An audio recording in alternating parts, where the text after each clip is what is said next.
Israeli forces pressed on with operations near the southern Gaza city of Khan Yunis on Monday amid an international push for a deal to halt fighting in Gaza and prevent a slide into a wider regional conflict with Iran and its proxies.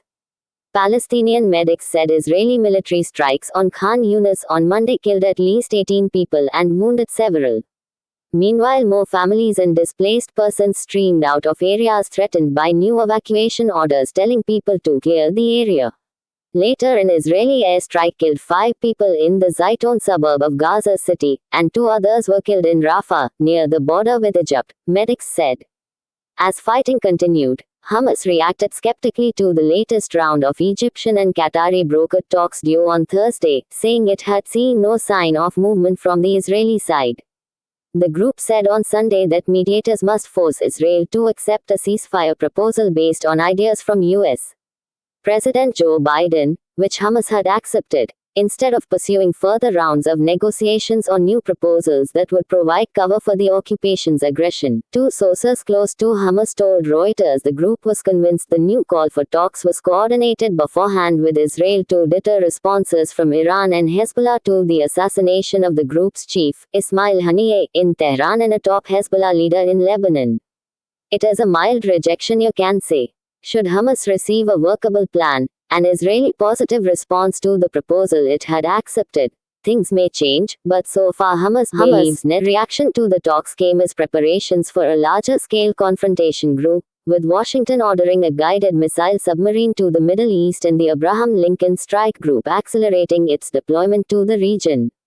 Israeli Defense Minister Yoav Gallant told U.S. Defense Secretary Lloyd Austin that Iran was making preparations for a large-scale military attack on Israel. Barak Ravid, a normally well-sourced reporter for Axios News, reported on Twitter. Israel has been braced for a major attack since last month when a missile killed 12 youngsters in the Israeli-occupied Golan Heights, and Israel responded by killing a senior Hezbollah commander in Beirut. A day after that operation, Haniyeh, the political leader of Hamas, was assassinated in Tehran, drawing Iranian vows of retaliation against Israel. The potential escalation underlined how far the Middle East has been thrown into turmoil by the Gaza war, now in its 11th month. A Hamas-led attack on Israeli communities around the Gaza Strip on October 7 killed some 1,200 people, with more than 250 taken into captivity in Gaza, according to Israeli tallies, in one of the most devastating blows against Israel in its history. In response, Israeli forces have flattened Gaza, displaced most of the population and killed around 40,000 people, according to the Palestinian Health Ministry, in a war that has caused horror around the world.